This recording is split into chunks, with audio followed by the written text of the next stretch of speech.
이 스토리는 한반도가 태초의 에덴 동산이었다는 일부 신학자의 가설에 기초한 것으로서 현재 기독교 신학과는 전혀 상관없음을 알려드립니다. 에덴의 회복, 동방으로의 귀환. 물의 어원을 보면 마루라는 말과 같다. 마루는 하늘을 의미한다.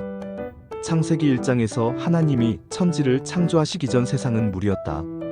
한편 기원전 4세기경 도가 문헌인에는 즉 태일이 물을 낳았다는 말이 있다. 즉 만물의 근원을 물로 본 것이다. 1. 성경의 물. 물은 언제나 생명의 시작이었다. 히브리 사람들은 그 물을 두려워했다. 깊은 바다의 심연 속에는 질서가 없었고 그 어둠 속에서 하나님은 빛을 명령하셨다. 빛이 있으라.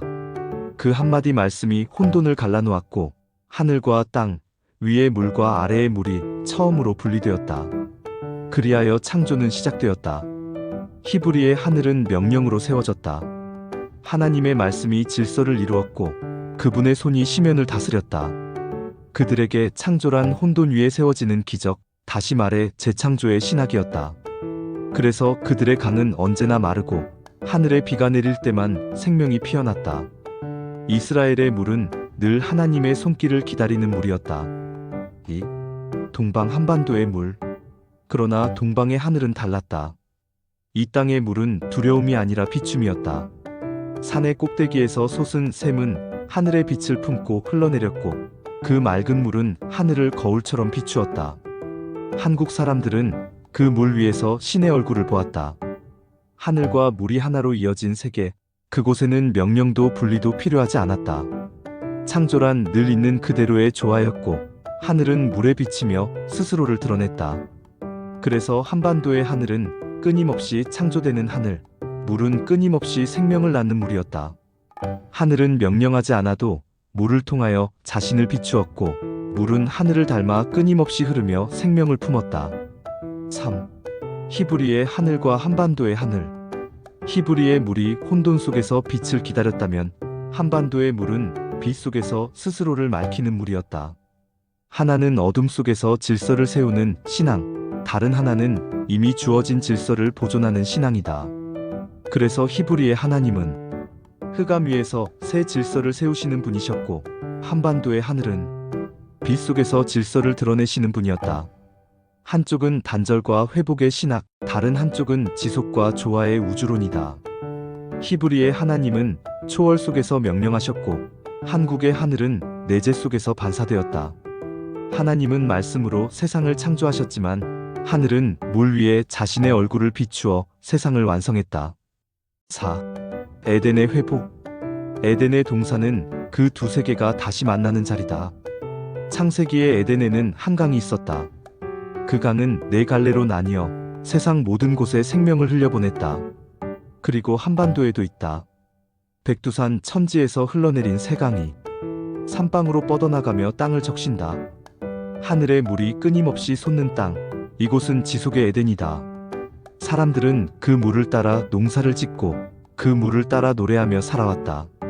하늘은 늘 열려 있었고 물은 늘 흘러 있었다. 히브리의 에덴은 잃어버린 동산이다. 그들은 언젠가 다시 그곳으로 돌아갈 날을 꿈꾸었다. 그러나 한반도의 에덴은 지금도 살아있다. 하늘의 질서가 끊이지 않고 이어지며 생명이 매 순간 새롭게 태어난다.